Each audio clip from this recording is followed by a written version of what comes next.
안녕하세요. 윤종영입니다. 반갑습니다. 좀 전에 우리 정지훈 박사님께서 굉장히 재미있는 메타버스 얘기를 해주셨는데 저는 좀 딱딱한 얘기를 할 것 같아서 좀 걱정이 되는데요. 일단 시작을 하겠습니다. 잠깐 제 소개를 앞에서 해주셨는데 제가 미국에서 오래 있으면서 일했던 회사들입니다.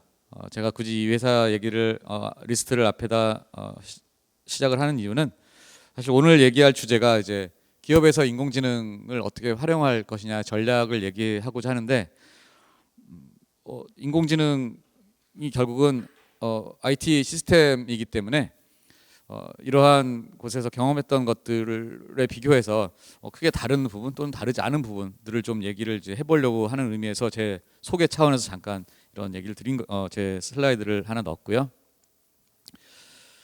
인공지능 이게 제임스 베럿이라는 작가가 아니죠. 사실 이분이 그 다큐멘터리를 만드시는 분인데 2013년에 이런 책을 써서 많이 알려졌습니다.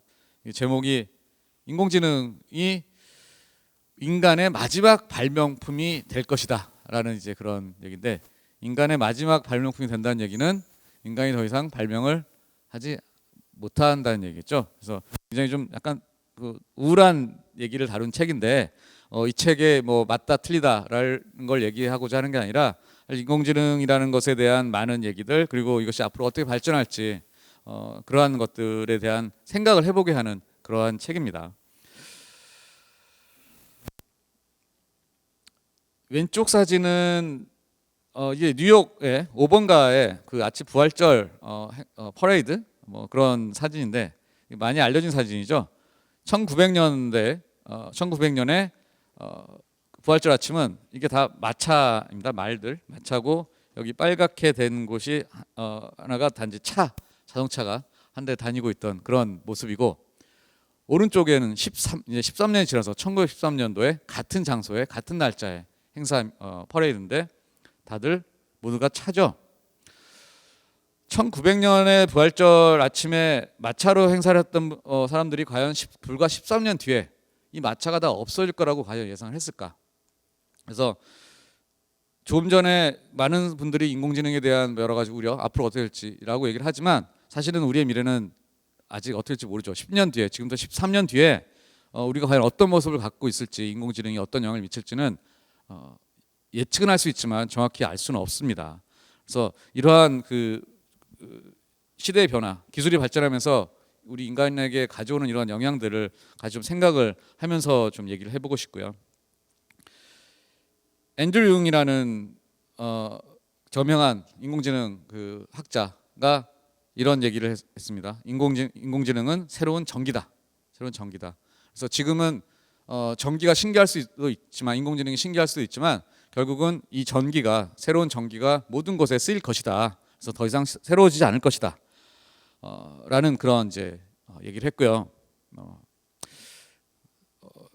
인공지능은 막노동이다는 제가 밑에 조그맣게 썼는데 이거는 제가 하는 얘기입니다. 그래서 여기 계신 분들 또는 그 유튜브로 시청하시는 분들이 과연 이거에 대해서 어느 정도 동의를 하실지 모르겠어요. 이거는 좀 이제 제가 질문도 하고 어떤 의견도 듣고 좀 그러고 싶은데 이제 그런 상황이 안 되기 때문에, 인공지능은 아직까지는 사실 사람의 손이 굉장히 많이 닿는 그러한 곳입니다. 그럼에도 불구하고 어쨌든 사실 인공지능을 활용해서 굉장히 좋은 일들이 많이 일어나고 있어요. 굉장히 많이 일어나고 있고, 하나 얘기를 들자면 그건 사실 이제 2012년에 기사인데, 그 인도의 어느 그 마을에, 시골 마을에서 농촌의 굉장히 그 빈곤한 마을에서 늘 농사를 지으면서 돈이 없기 때문에 그 흔히 말하는 그 고리대금, 사채업자한테 고리대금을 해서 그걸로 농사 자금을 마련해서 농사를 짓고 그래서 수익이 나면 다시 갚고 그런 이제 식으로 운영을 했는데, 문제는 이제 흉년이 될 때마다 실제 돈을 갚지 못해서 그 사채업자들한테 빚 독촉에 시달려서 자살이 이렇게 굉장히 많았다는 그런 기사입니다. 이거를 너무나 자살을 많이 하고 어려워서 팜가이드라는 회사, 최근에 이제 다른 큰 회사에 이제 인수합병이 됐는데, 팜가이드라는 인도의 스타트업이 이 문제를 해결하겠다, 어떻게 해결할까라고 고민을 하다가 스탠포드 대학의 그 인공지능 랩에서 이러한 연구를 해서 발표를 했습니다. 그러니까 리모트 센싱 데이터를 활용해서 기계학습을 통해서 인공지능을 통해서 실제 그 작황을 예측하는 그러한 발표를, 그러니까 연구를 했고요. 그걸 활용을 해서 실제로 이 팜가이드라는 회사가 이 어려운 농부들한테 우리의 서비스를 활용하면 우리가 알려주겠다. 그래서 올해는 작황이 좋을 것이니 대출을 받으세요. 올해는 작황이 안 좋을 것이니 대출을 받지 마세요. 라고 해서 이 자살 문제를 해결했다는 그러한 좋은 사례가 있습니다. 그래서 인공지능이 이렇게 잘 활용이 되면 굉장히 좋은 우리가 상상할 수 없는 그러한 효과도 나올 수 있다는 거고요. 여기서 잠깐 이제 인공지능에 대한 오해일 수도 있고 진실일 수도 있는데 한 몇 가지를 좀 이제 과연 진실인지 거짓인지 우리가 갖고 있는 그 상식들 또는 우리가 갖고 있는 통념들을 얘기를 해보겠습니다. 많은 분들이 사실 인공지능으로 인해 일자리가 없어질 것이다라고 얘기를 하고 걱정을 합니다. 그런데 사실 이제 여기에 나오는 생각들은 저의 주관적인 생각도 있는데 하지만 단지 주관적인 거 아니고 많은 분들이 사실 동의를 할 거라고 생각합니다. 인공지능은 기존의 일자리를 변화를 시키고 그래서 오히려 더 많은 일자리를 만들 것이지 결코 일자리의 절대적인 수가 줄어들지 않을 거라는 거죠. 사실 여러 가지 연구에서 오히려 AI를 활용하면서 더 많은 우리가 상상할 수 없는 많은 일자리가 생길 것이다. 하지만 그것이 무엇인지는 이제 여기에 참석하시는 분들이 만들어 나가는 것이고요. 인공지능 멋진 말이죠. 인간보다 똑똑하다. 인공지능 특히 알파고 때문에 이제 여러 가지 그러한 예측도 많이 나오는데 과연 정말 그럴까?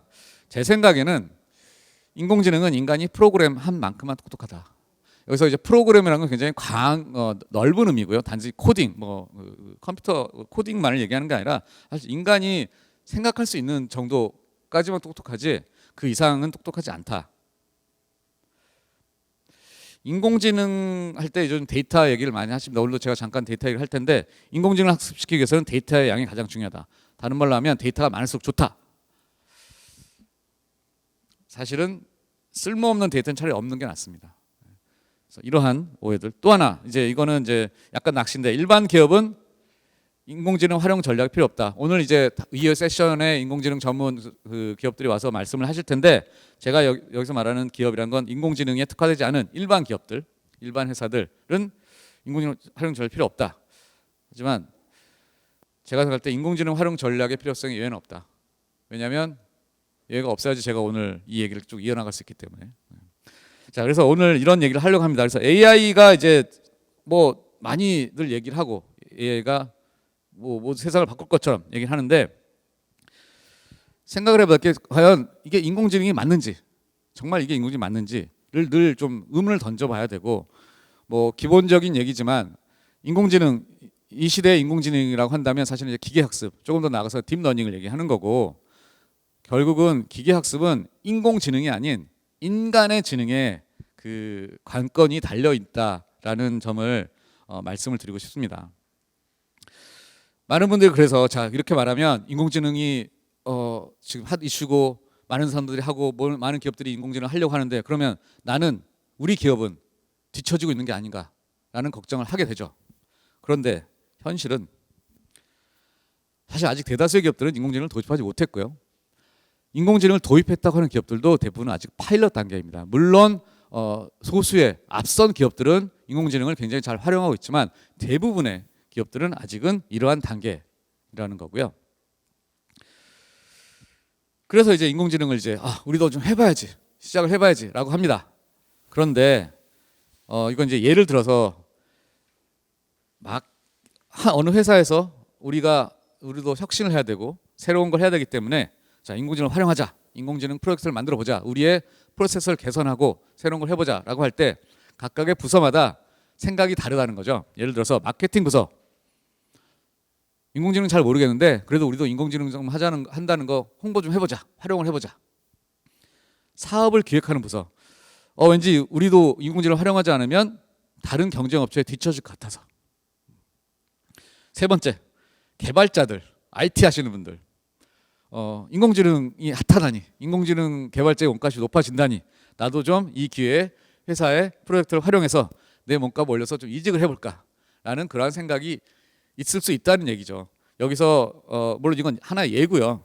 결국은 인공지능을 활용해서 기업을 혁신하고자 하지만 결국에 각각의 부서 또는 각각의 개인들은 다른 생각을 할 수 있다는 거고, 그래서 자 그럼 이제 얘의 전략을 어떻게 나가야 될 것이냐 라는 거를 사실 제가 이제 남은 10분 시간 동안 다 얘기한다는 건 무리고요. 결국은 저도 수박 겉핥기가 될 것 같은데 아무튼 얘기를 해보겠습니다. 뭐 사실 모든 프로젝트, 인공지능 프로젝트뿐만 아니라 모든 프로젝트가 그렇죠. 현실 목표와 기대치를 설정해야 되고, 기대치 인공지능이 만능이 아니지만 장점을 잘 살리면 기적 같은 일이 일어날 수도 있다라는 그 기대 현실 중요하다는 거고요. 프로젝트가 인공지능을 써서 어떤 제품을 만들고 프로세스 개선할 때 이게 가치가 무엇인지, 효과가 무엇인지, 그리고 이 인공지능을 활용해서 가져올 변화, 우리 조직에 어떠한 변화가 가져올 것인지를 굉장히 따져야 되고요. 그리고 가장 중요한 거 중에 하나, 이게 경제적 효과가 있는지, ROI가 나오는지, 우리가 이만큼 투자를 했는데 이게 실제로 이게 투자의 가치가 있는 것인지. 그리고 또 하나는 인공지능이 핫하다니, 인공지능을 다 한다니 무조건 기술을 우리도 그냥 써보자라는 맹목적인 것보다는 사실은 인공지능을 활용해서 어떠한 기능이 제공이 될 건지에 초점을 맞춰야 된다는 얘기인데, 쉬운 얘기 같지만 굉장히 어렵습니다. 지금 기술에 너무 초점을 두다 보면 사실 그 기술이 왜 쓰이는지에 대한 그 순서가 앞뒤가 바뀌게 될 수 있는 그러한 상황들이 많이 생기고 있고요. 그러다 보니 자 인공지능 프로젝트를 한다. 전문 인력이 필요하죠. 개발자 필요한데 제가 강조한 게 실질적인 전문 인력. 그건 누구냐? 단지 개발자뿐만이 아니라 기획자, 디자이너, 사업을 경영하시는 분들 모두가 사실 인공지능의 전문 인력이 되어야 한다는 거고요. 단순하지 않지만 인공지능의 어떤 엔지니어, 인공지능의 그 알고리즘을 만드는 분만이 할 수 있는 일은 아닌 거죠, 기업에서는. 그리고 당연히 이제 인공지능을 활용하다 보면 여러 가지 법적 문제, 또 개인정보 보안 이런 문제들이 생깁니다. 그리고 어려운 거, 인공지능 해서 뭐 우리의 프로세스를 개선하고 새로운 시스템을 만들면 내 일자리가 어떻게 되는 거 아닌가, 내 일자리가 없어지는 거 아닌가, 그러한 조직에서의 저항은 당연히 있고요. 사실 저도 많이 여러 기업들과 얘기를 하면서 그게 가장 큰 어려움 중에 하나라는 걸 이제 실제로 경험을 하고 있습니다. 또 하나 고려해야 될 점, 인건비가 비싸죠. 지금 실제 AI를 흔히 말 기계학습, 딥러닝을 활용해서 어떤 걸 하고자 할 때는 전문 인력이 필요한데 몸값이 상대적으로 비싸고요.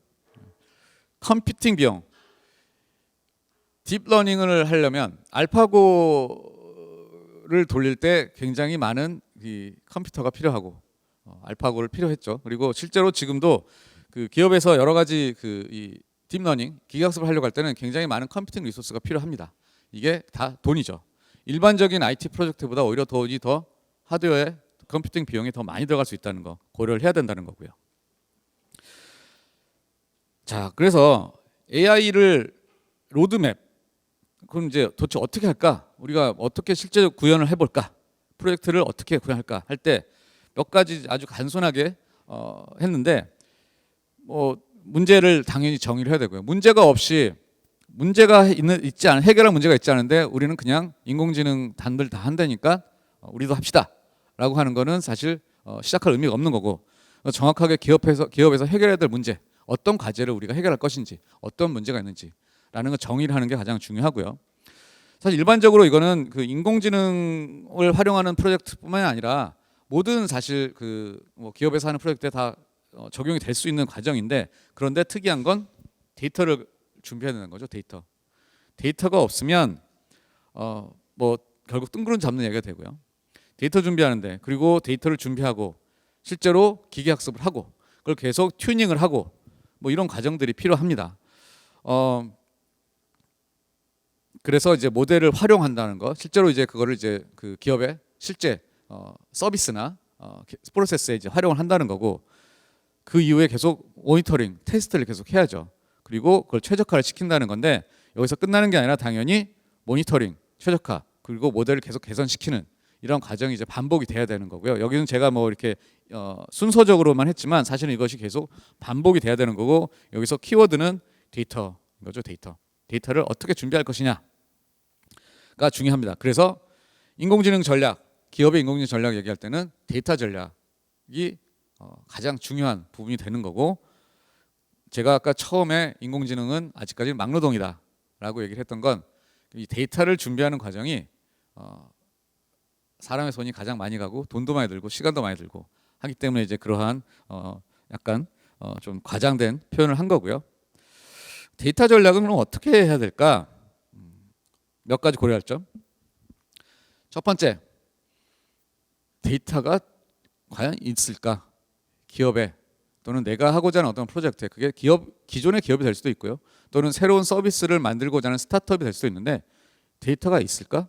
데이터가 있을까라는 거에 굉장히 고민을 많이 해야 되고 리서치를 많이 해야 되죠. 데이터가 없는 상황에서 데이터를 그렇다면 어떻게 만들까라는 것도 고민을 해야 되고, 여기서 데이터라는 건 우리가 일반적으로 사용자의 데이터, 또는 뭐 그게 비전 프로젝트라면 얼마나 많은 이미지가 실제로 있는지, 또는 회사에서의 어떤 그 예측, 뭐 수요 예측이라는 이런 거 할 때는 실제로 얼마나 많은 고객 데이터가 이미 갖고 있는지. 자, 그 다음에 두 번째는 데이터가 있다. 그런데 데이터에 접근이 가능하느냐. 이것도 굉장히 쉽지 않은 문제입니다.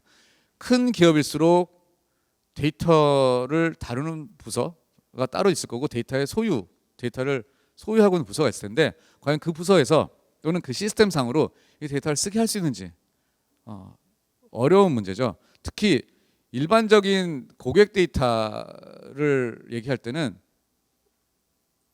그 신상 정보, 개인 정보들이 분명히 들어가 있기 때문에 그런 것들을 어떻게 익명화를 시키고 할 건지, 이러한 문제들을 이제 고민해야 되는 거고요.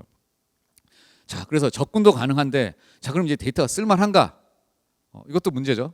이게 데이터가 어떤 포맷으로 저장이 돼 있고, 어떠한 파일에 저장이 돼 있고, 이런 것들이 실제로 준비 안 된 기업이 많이 있습니다. 왜냐하면 데이터를, 고객 데이터 또는 판매 데이터, 영업 데이터일 수 있고 여러 가지 다양한 데이터를 모을 때 기계한테 인공지능이 활용하겠다는 생각을 안 하기 때문에, 지금까지 안 했기 때문에 현실적으로 막상 인공지능 프로젝트를 시작했는데 쓸만한 데이터가 없는 경우가 많이 있고요. 그리고 마지막으로, 자, 그럼 기존에 지금까지는 데이터를 어찌 됐든 존재하고 접근 가능하고 쓸만한데 그걸로만 끝난 게 아니죠. 인공지능 프로젝트에 제가 좀 다음 슬라이드에서 말씀을 드리겠지만 계속해서 인공지능은 진화를 해야 되기 때문에 이 기계학습에 대한 그 결과가 계속 진화를 하고 다시 한번 또 그걸 튜닝을 해야 되기 때문에 계속 데이터가 계속 공급돼야 된다는 점, 뭐 이런 것들입니다. 그래서 이러한 데이터 전략을 수립할 때 고려해야 될 점들이고요. 그래서 이제 뭐 인공지능 프로젝트 문제 정의하고 데이터도 준비됐고, 그래서 실제로 이제 만들었습니다. 인공지능을 활용해서 예측하는 모델을 만들었어요. 그래서 이제는 실제로 회사의 운영에 사용을 하게 됩니다. 자, 그럴 때 어떤 점을 고려해야 되느냐?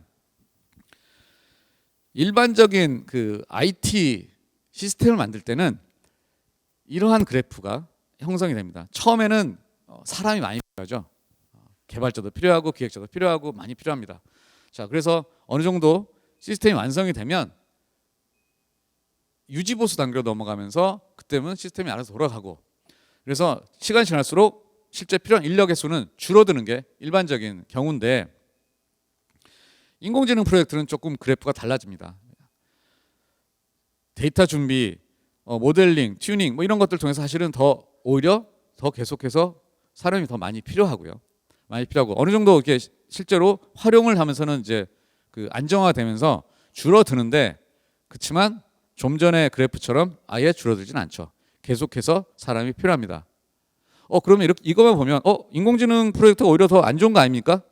사람이 더 계속 많이 필요하네요. 하지만 이 부분은, 이 시스템은 한번 만들어 놓고 고칠 수 없는 시스템. 그래서 새로운 그 요구사항, 새로운 문제가 나오면 다시 만들어야 되지만 인공지능 프로젝트는 계속 진화하기 때문에 한번 만들어 놓으면 데이터가 공급되는 한 계속해서 새로운 더 좋은 시스템이 알아서 만들어 나갈 수 있는, 새롭게 시작하지 않아도 되는 그런 이제 장점들이 있는 거죠. 마치겠습니다. 이러한 것들을 위해서 결국은 인공지능 프로젝트 팀이 독립성, 권한이 확보가 돼야 되고요. 그리고 뭐 외부 컨설팅보다는 자체 인력을 활용하는 게 사실은 관건이라고 볼 수 있습니다. 그래서 휴먼 인 더 루프, 인공지능이지만 결국 인간이 하는 거기 때문에 이 인간이 우리가 스스로가 얼마나 이 인공지능 프로젝트에 곳곳에 그 각 스텝마다 관련해서 더 어떻게 발전시키느냐가 중요한 거고요. 어렵습니다. 쉽지 않습니다. 그래서 결국 인공지능을 어떻게 활용할 것인가, 세상 사람들이 다 한다는데 우리는 어떻게 잘할까, 어떻게 우리 기업 어떻게 잘할까. 첫 시작은 일단 하는 것이라고 말씀을 드리면서 제 얘기를 마치겠습니다. 감사합니다.